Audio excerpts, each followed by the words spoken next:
મહાપુરુષો એમ કહે છે કે ભગવાન રામે પગ નથી અડાડ્યો, પણ ભગવાન રામે પગ જમીનથી ઉપર રાખ્યો અને જે પવન આવ્યો અને પવનમાં લઈ અને ભગવાનના ચરણારવિંદમાં લાગેલી જે રજ છે એ રજ ઉડી અને પથ્થરની શિલા ઉપર પડીને એમાંથી અહલ્યા બેઠા થયા છે. રામચરિત માનસ કહે છે ભગવાન રામે પગ અડાડ્યો, પણ મહાપુરુષના મંતવ્યો છે કે રામે પગ નથી અડાડ્યો, માત્ર એના ચરણારવિંદની ધૂળ મળીને એની રજ મળી તો પણ અહલ્યા એમાંથી બેઠા થયા છે. ભગવાનના ચરણની રજ મળે, મહાપુરુષોના ચરણની રજ મળે.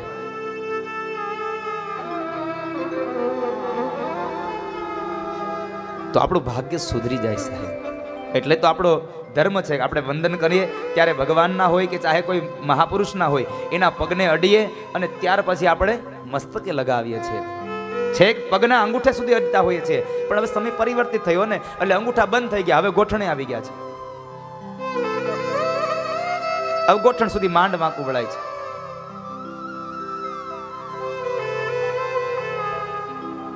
રામચરિત માનસ સાહેબ આપણા જીવનમાં કેટલો ઉપયોગી ગ્રંથ છે. દરિયાના બે કિનારાઓને જોડતો એક ગ્રંથ. સગા બે ભાઈઓ ન બોલતા હોય ને કદાચ રામચરિત માનસને સાંભળે અને જો જીવનમાં ઉતારે તો સગા બે ભાઈઓ ફરી પાછા બોલતા થઈ જાય. સગા બે ભાઈઓને બોલતા કરવા વાળો ગ્રંથ એટલે રામચરિત માનસ. જીવન કેમ જીવવું એવો ઉપદેશ આપનારો ગ્રંથ એટલે રામચરિત માનસ. જીવન કેવું જીવવું જોઈએ એ શીખડાવવાનો ગ્રંથ હોય તો રામચરિત માનસ, અને માણસે મરવું કેમ એ શીખડાવવાનો ગ્રંથ હોય તો ભાગવત છે. ભાગવત મરતા શીખડાવે છે. એક એક ડગલે ડગલે આ રામચરિત માનસની એક એક કથાઓ, એક એક વાક્ય આપણને ઉપયોગી છે. એક વખત એક મહારાજ બરાબર મહાપુરુષ હતા, ટ્રેનમાં મુસાફરી કરે અને એ ટ્રેનની મુસાફરીમાં બરાબર એક ડબ્બાની અંદર મહારાજ બારીએ બેઠા છે. સામેની સીટ ઉપર એક નવું કપલ હજી લગ્ન થયા છે ને એ લોકો ફરવા જાય છે, એટલે બે જણા બેઠા છે અને સામેની સીટમાં બેઠેલા મહારાજ રામચરિત માનસની એ પુસ્તિકા હાથમાં લઈ અને જોર જોરથી રામચરિત માનસની ચોપાઈઓ ગાય છે. અન્ય શ્રોતાગણો બેઠા હતા, અન્ય મુસાફરો બેઠા હતા, એને કોઈને વાંધો ન આવ્યો, પણ હજી નવો પરણેલો હતો, નવી સ્ત્રીને લઈને જતો હતો ને એટલે નવું નૂર હતું. એટલે પેલા મહાત્માજીને કહે છે એ મહારાજ આ તમારું ગાવાનું બંધ કરો ને, અમારે નથી સાંભળવું, તમારા ગાવું હોય તો મનમાં ગાવ. મહારાજ બંધ થઈ ગયા. પણ જીવ હોય ને સાહેબ ભગવાનમય, એ કેટલી ઘડી બંધ રહે. મહાપુરુષો તો ક્યારેક ક્યારેક કહે છે કે જ્યારે કુદરતી હાજર જાય તો જીભ પકડી રાખે તો મન બોલતું હોય ભગવાનનું નામ સાહેબ, કારણ સતત એના નામની માળા રટતો હોય એટલા માટે.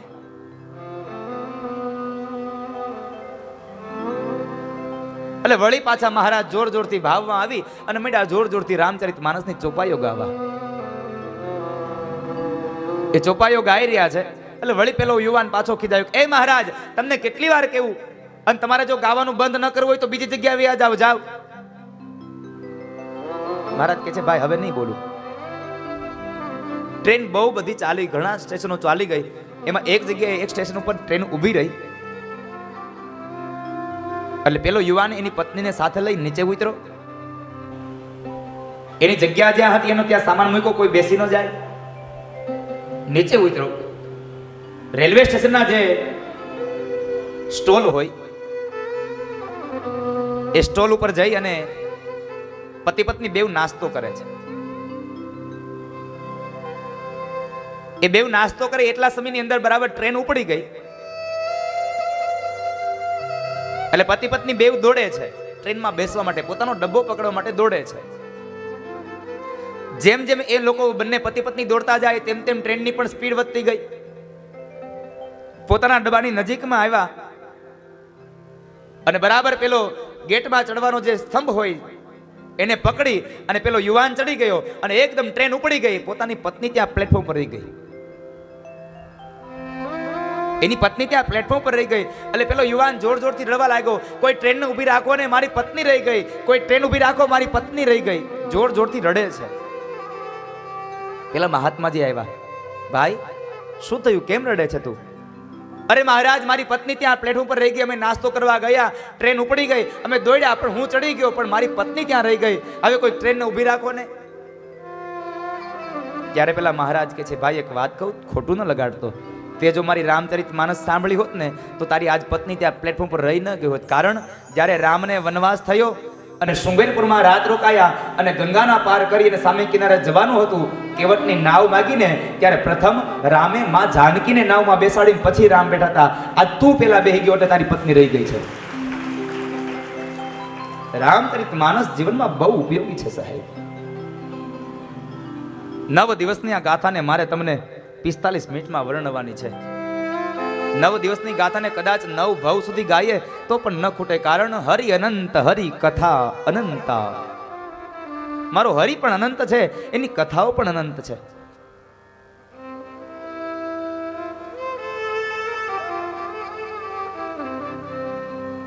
એટલે એકાદો પ્રસંગ જે રામચરિત માનસનો જે જીવનમાં ઉપયોગી છે એ લઈ અને કથાને વિરામ આપીશ. એટલે કે 9મા સ્કંદને વિરામ કરીને 10મા સ્કંદમાં વળી પાછા નંદ ઘેરે આનંદ ભયો જય કનૈયા લાલ કી. અને આમ પણ રામચરિત માનસ કેટલીક હોય, કારણ કે દક્ષિણા વગરની કથા ન થાય.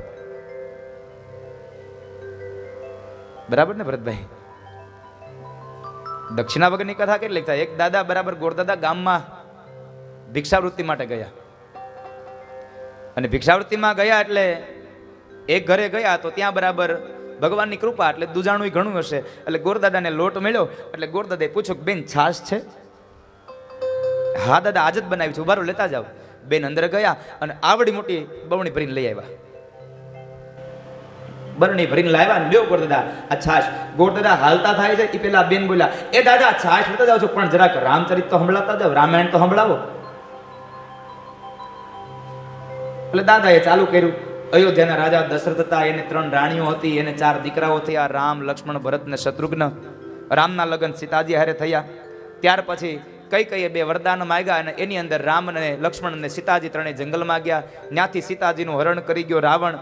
એને ગોતવા માટે હનુમાનજી, સુગ્રીવને બધાને સાથે લઈ અને રામ લંકામાં ગયા સામે કિનારે, અને ન્યા જઈને રાવણને માર્યો. સીતાજીને લઈને પાછા આવ્યા અને અયોધ્યામાં રામનું રાજ્ય થપાયું. બોલા બેન કે આટલી થોડી કઈ હાવ રામચરિત માનસ હોય? ગોરદાદા કે કળશા છાશમાં કેટલીક હોય? એટલે તમે કોઈ કઈ દક્ષિણા આપી નથી, એટલે આપણે કઈ લાંબી રામાયણ કરવી નથી. હું કઈ રામાયણ કરવા આવ્યો નથી અહીં, હું તો ભાગવત કરવા આવ્યો છું. રામચરિત માનસ બહુ ઉપયોગી ગ્રંથ છે સાહેબ. 2 ભાઈઓને લઈ અને વળી પાછા જાય છે. માર્ગની અંદર ગૌતમ નારી અહલ્યાનો ઉદ્ધાર કર્યો છે. ક્ષત્રિયનો ધર્મ છે.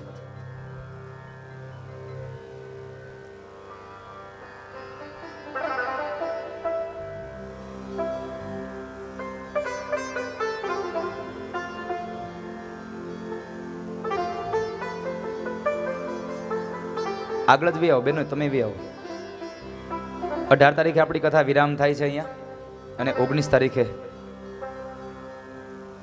બરોડા પ્રિસ્ટેજ પાસે ગુરુનગર ઉકાણી પરિવારમાં ભાગવત કથાનો આરંભ થઈ રહ્યો છે 19 તારીખથી. એ 19 તારીખનું શ્રીફળ લેવા માટે મારો યજમાન પરિવાર આવ્યો છે. એકવાર એને પણ જોરદાર તાળીઓથી વધાવીએ. આજે નંદ ઉત્સવ અને એમાં પણ આજે શ્રીફળ દેવાનું આજે શુભ મુહૂર્ત આવ્યું.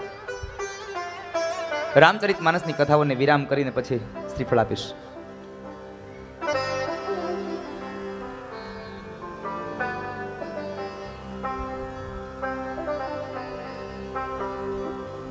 બે ભાઈઓને લઈને જાય છે.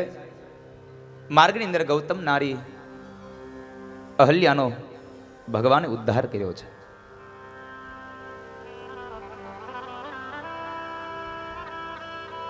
ત્યાંથી આગળ ગયા એટલે મિથિલામાં ગયા, અને મિથિલાની અંદર રાજા જનકના દરવાજે, એના દ્વારે, એના રાજમાં ભગવાન રામ, લક્ષ્મણ અને વિશ્વામિત્ર મહારાજ ગયા. વિશ્વામિત્ર મહારાજને આવેલા જોઈ અને રાજા જનકે એની આગતા સ્વાગતા કરી, એમનું પૂજન કર્યું છે. પધારો બાપજી.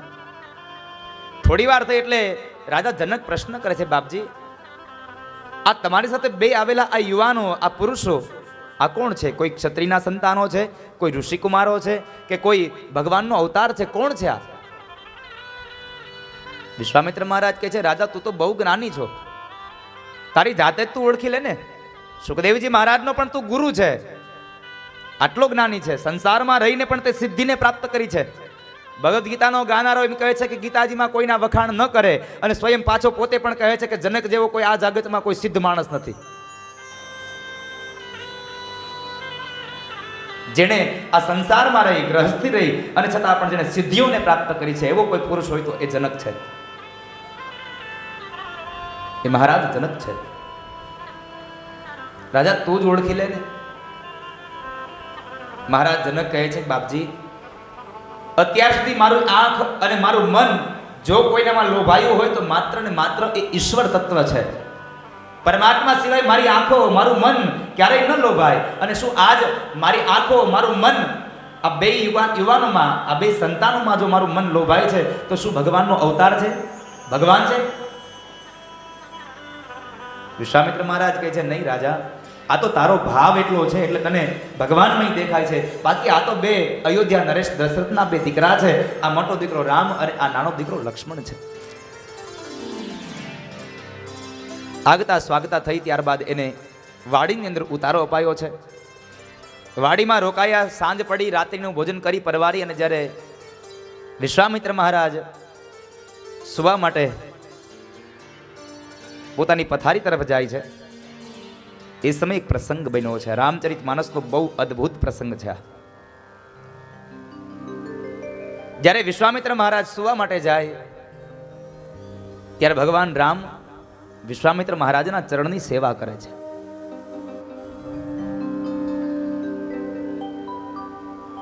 ચરણની સેવા કરે છે. વિશ્વામિત્ર મહારાજ સૂઈ ગયા છે એટલે રામજી ઊભા થઈ વિશ્વામિત્ર મહારાજને વંદન કરી અને પોતાની પથારી આવ્યા છે. ત્યાં આવીને પોતે સૂતા છે અને એ સમયે રામના ચરણની સેવા એના નાના ભાઈ લક્ષ્મણ કરે છે. લક્ષ્મણજી મહારાજ જ્યારે સેવા કરે છે ત્યારે લક્ષ્મણને એક વાતનું દુઃખ થાય છે કે આજ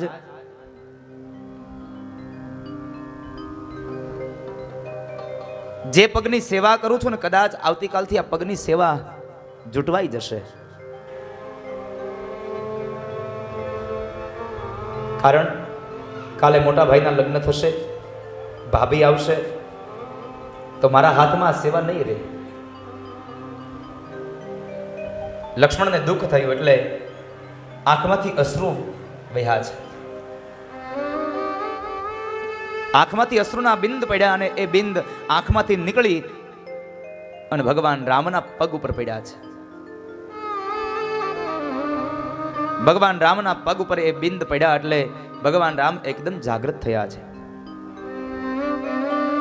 એકદમ ઊભા થઈ અને લક્ષ્મણની સામે નજર કરે છે. નજર કરીને જુએ તો લક્ષ્મણ રડે છે. લક્ષ્મણના બે હાથ પકડી અને રામ બોલ્યા છે, લખન,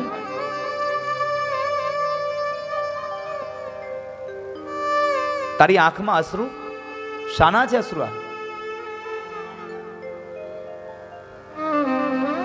શાના અશ્રુ છે તારી આંખમાં?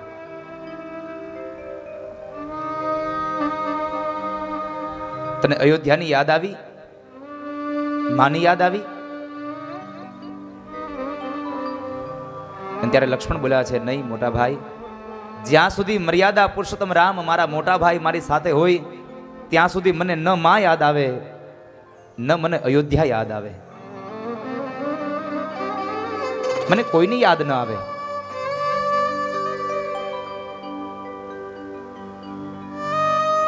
તો તારી આંખમાં અશ્રુ શાના છે? અને ત્યારે લક્ષ્મણ બોલ્યા છે, મોટા ભાઈ, મારી આંખમાં અશ્રુ, મને એક વાતનું દુઃખ છે કે આજ તમારા પગની સેવા કરું છું ને, આવતીકાલ કદાચ આ પગની સેવા મારા હાથમાં નહીં હોય. આવતીકાલ કદાચ હું આ સેવા નહીં કરી શકું, કારણ તમારા લગ્ન થશે, મારા ભાભી આવશે એટલે મારા હાથમાંથી આ સેવા જૂટવાઈ જશે. આ વાતનું દુઃખ છે એટલે મારી આંખમાં અશ્રુ વહ્યા છે. ત્યારે રામ બોલ્યા છે, સાંભળ લખન, કાલ મારા લગ્ન થશે, તારી ભાભી આવશે તો તારી ભાભી મારા ડાબા પગની સેવા તારી ભાભી કરશે અને મારા જમણા પગની સેવા મારો લખન કરશે. કદાચ આ વાત તારી ભાભીને મંજૂર નહીં હોય, એને નહીં ગમતું હોય તો હું તારી ભાભીને છોડી દઈશ, પણ લક્ષ્મણ હું તને નહીં છોડી શકું, ક્યારેય તને ન છોડી શકું.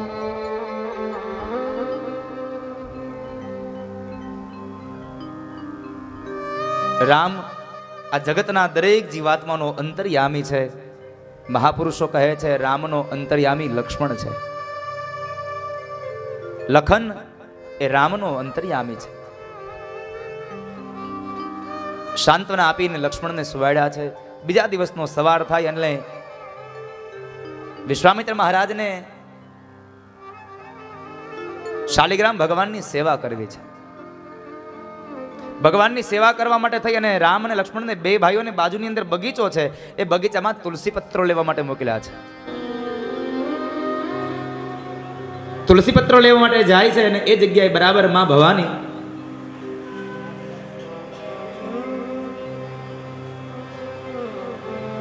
એનું મંદિર છે. એટલે માં ભવાનીના મંદિરની અંદર માં જાનકી પોતાના બહેનપણીઓ સાથે માં ભવાનીની પૂજા કરવા માટે આવે છે. એ પૂજા કરવા માટે આવે ત્યારે એ રામને જુએ છે, રામ માતા જાનકીને જુએ છે. અને એ સમયે જાનકીએ માં સીતાએ રામને જોયા એટલે મનમાં ધારણ કરી લીધું કે મને જો પતિ મળે તો આવો રામ જેવો પતિ મળે. એટલે માં ભવાની પાસે જઈને પ્રાર્થના કરી કે માં આ ભવમાં જો મને પતિ મળે તો રામ જેવો પતિ મળવો જોઈએ, મારે રામ જેવો પતિ જોઈએ.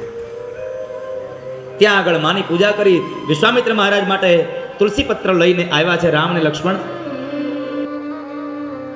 આવીને કહે છે બાપજી જે કન્યાનો સ્વયંવર છે એ જ કન્યા ત્યાં આગળ છે, અમે એને જોઈ છે. વિશ્વામિત્ર મહારાજ કહે છે હા વાત બરાબર છે રામ, મને ખબર છે કે દરરોજ માટે જાનકી ત્યાં આવે છે, એટલે જ મેં તને ત્યાં મોકલ્યો તો પેલા જાઓ તમે બે જોઈ લો, પછી આગળ વાત ચલાવીશું. સ્વયંવરની રચના થઈ. માનસકાર એમ કહે છે એક સાથે 10,000 રાજાઓ બેસી શકે એવડો મોટો એક મહામંચ તૈયાર થયો છે. અને એક બીજા મંચ ઉપર એ સભાની મધ્યમાં એક નાનો એવો મંચ તૈયાર કરી અને એના ઉપર ભગવાન શિવનું ધનુષ્ય રાખવામાં આવ્યું છે. તમામ સભા ભરાણી છે, અનેક રાજવીઓ આવીને બેઠા છે. વિશ્વામિત્ર મહારાજ રામ અને લક્ષ્મણને લઈને પ્રવેશ કરે. દરેક રાજાઓ બોલે છે કે અહીંયા ઋષિકુમારનું કોઈનું કામ નથી, આ તો ક્ષત્રિયનો સ્વયંવર છે.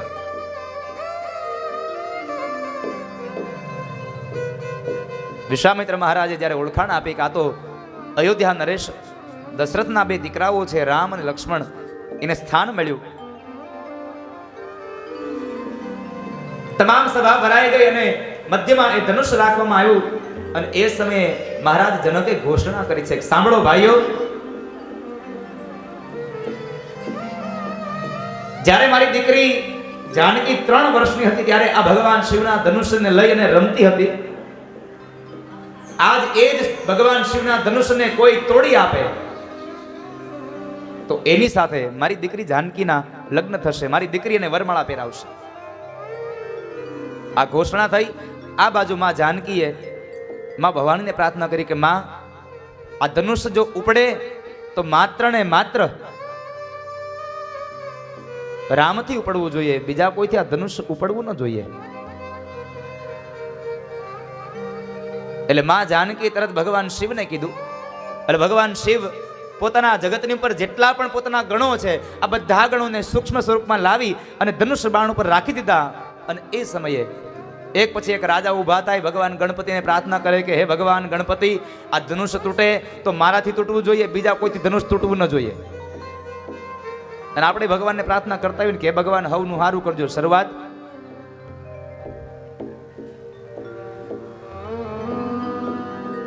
એક પછી એક રાજાઓ આવે છે, મધ્યમાંથી ધનુષ્યને પકડે, ઉપાડવા જાય. ઉપાડવાની વાત તો એક બાજુ રહી, તલભાર પણ એ ધનુષ્ય હલતું નથી. એક પછી એક રાજાઓ આવીને વળી પાછા બેઠા. અનેક રાજવીઓ આવીને પાછા બેસી ગયા. અને એ સમયે મહારાજ જનક બોલ્યા છે કે શું આ ધરતી વીર વિહોણી બની ગઈ?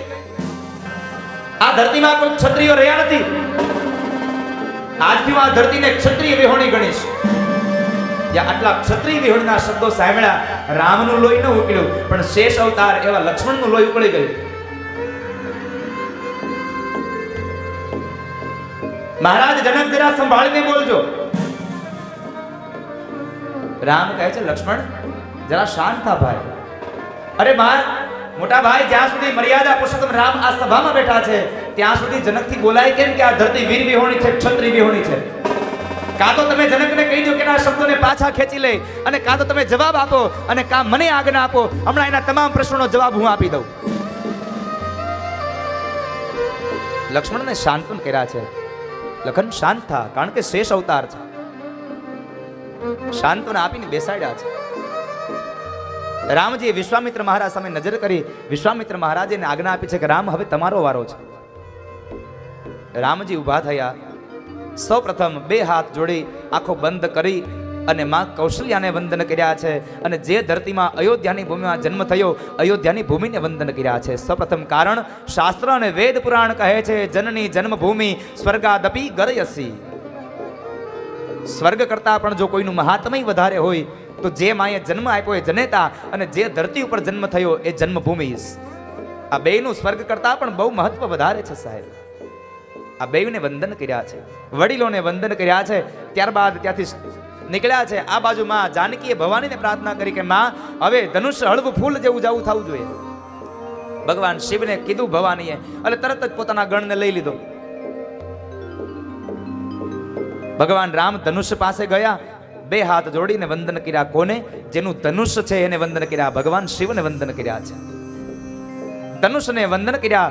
ત્યારબાદ એને ધનુષ્યને ફરી પાછા વંદન કર્યા. જેને તોડવાનું છે એને પણ વંદન કરવું. જેનું છે એને વંદન કર્યા, જેને તોડવાનું છે એને પણ વંદન કર્યા. અને આપણે ઠઠ આખી સભા ભરાણી છે. દેવતાઓ પણ હવે તૈયાર થયા છે, કારણ રાઘવેન્દ્ર સરકાર હમણાં ધનુષ્યનો ભંગ કરશે. જાણે એક નાનું બાળક પોતાના રમકડાને ઉપાડે એમ ભગવાને મધ્યમાંથી એ ભગવાનના ધનુષ્યને ઉપાડ્યું.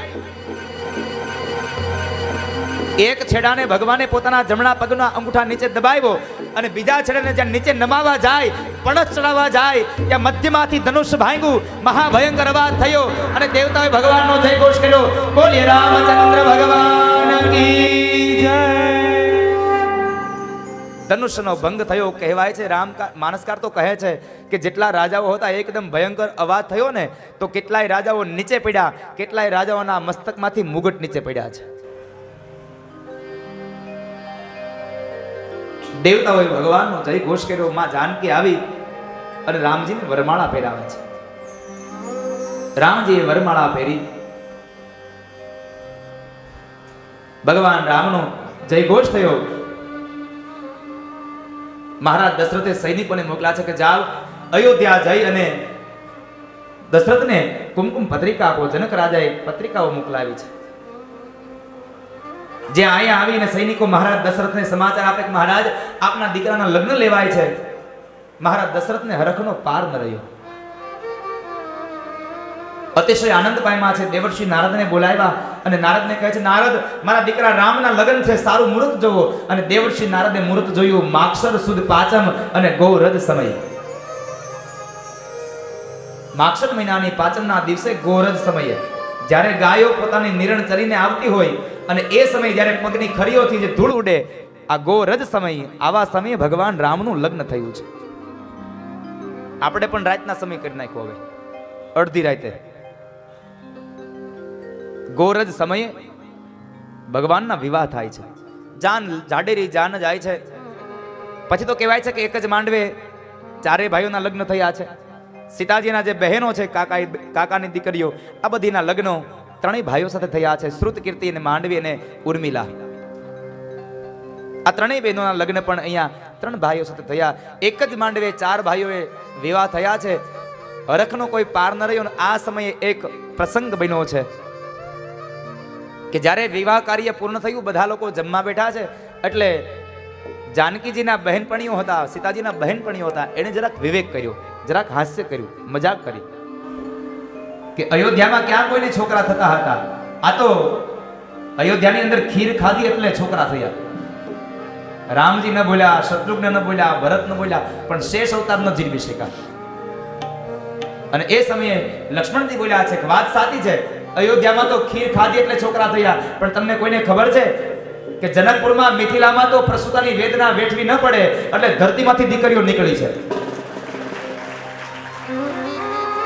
રામ કહે છે, લક્ષ્મણ, આ પ્રસંગ આનંદનો છે, આમાં બધા આનંદ કરે, ત્યારે લક્ષ્મણજી મહારાજ રામને વંદન કરીને કહે છે, મોટા ભાઈ માફ કરજો, પ્રસંગ આનંદનો જરૂર છે, પણ વિવેક અને મર્યાદા મૂકીને આનંદ ન થાય. ક્યારે વિવેક ન ભૂલાવવો જોઈએ કોઈનો. એટલા માટે લક્ષ્મણને વિવેકની મૂર્તિ કીધી છે. મર્યાદા અને વિવેકનો લોપ થઈ મર્યાદા મૂકીને ક્યારે આનંદ ન થાય, ક્યારે હાસ્ય ન થાય. પછી તો ચારે ભાઈઓની જાનો પરણીને નીકળે છે. મહારાજ જનકને ખૂબ દુઃખ થયું. માનસકાર એમ કહે છે, જનક બોલ્યા છે કે મારી દીકરીની વિદાય જો આટલી મને રડાવતી હોત, મને ખબર હોત કે મારી દીકરીની વિદાય મને દુઃખ આપત, તો મારી જાનકીને ક્યારે સાસરે જ ન મોકલત. અયોધ્યાની અંદર ચારે ભાઈઓના સામયા થયા, પોખણા થયા છે. ચારે ભાઈઓ પોતાના રાજમહેલમાં આવ્યા છે. સમય ધીમે ધીમે પસાર થવા લાગ્યો. એવાની અંદર એક વખતના સમયે મહારાજ દશરથ પોતાનો મુગટ સરખો કરવા જાય. આ સમય બરાબર એને કાન પાસે એક સફેદ વાળની લટ જોઈ છે.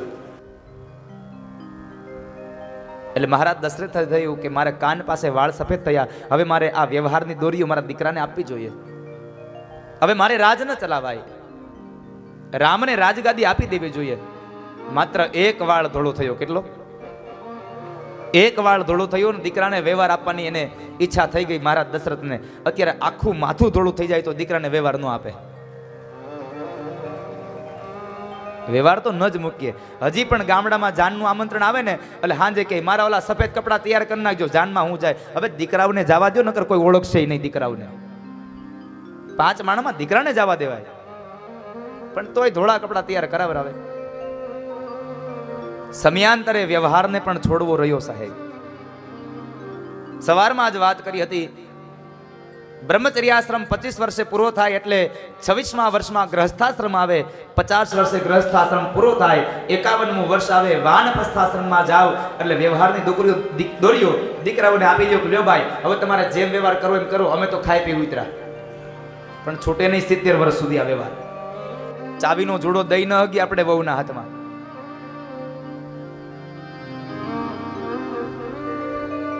વશિષ્ઠ મહારાજને પ્રશ્ન કરે છે, બાપજી મારે રામને રાજા બનાવવો છે, મુહૂર્ત આપો ને.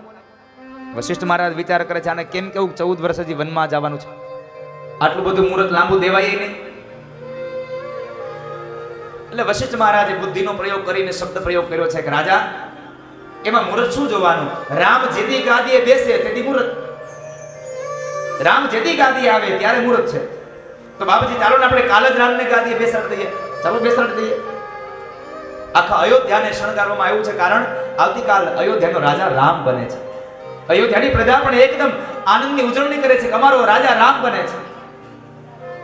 માતા કૌશલ્યાને ખબર પડી કે કાલે મારો દીકરો રામ રાજા બને છે, રાજ્યાભિષેક થશે. એટલે જે દાસીઓ આવીને સમાચાર આપ્યા ને, એ દાસીઓને એક એક માળા ભેટમાં આપી છે. એ દાસીઓ બરાબર એના મહેલમાંથી નીકળે છે અને માર્ગમાં ચાલી જાય, ત્યાં બરાબર કઈકઈની દાસી મંથરા સામે મળી. મંથરા સામે મળી એટલે મંથરાને આ કૌશલ્યાની દાસીએ મેણું માર્યું. તારી રાણીએ શું આપ્યું? જો અમારો રાણીએ અમને કાલે એનો દીકરો રામ રાજા બને છે ને એટલે અમને જો માળાઓ આપી. આ મેણું લાવ્યું અને મંથરા સીધી કઈકઈ પાસે જાય અને કઈકઈના કાન ભંભેરને કર્યા છે. કાન ભંભેર્યા અને એ સમયે જે કઈકઈને રામ માટે અતિશય પ્રેમ છે એ જ કઈકઈના મોઢામાંથી રામ માટે 14 વર્ષનો વનવાસ માંગે છે. જ્યાં સુધી મંથરા બોલતી રહી ત્યાં સુધી કઈકઈની બુદ્ધિ નહોતી બદલી. મંથરા એટલે કુબુદ્ધિ છે. ત્યાં સુધી કઈકઈની બુદ્ધિ નહોતી બદલી, પણ જેવી એ મંથરા રડવાનું ચાલુ કર્યું જોર જોરથી, એટલે એને શાંત કરવા માટે થઈ અને કઈકઈએ મંથરાની પીઠ પાછળ હાથ ફેરવ્યો. મંથરાનો સ્પર્શ થયો અને કઈકઈની બુદ્ધિ બદલી ગઈ. ખરાબ માણસનો સંગ થાય તોય માણસની બુદ્ધિ બદલી જાય સાહેબ.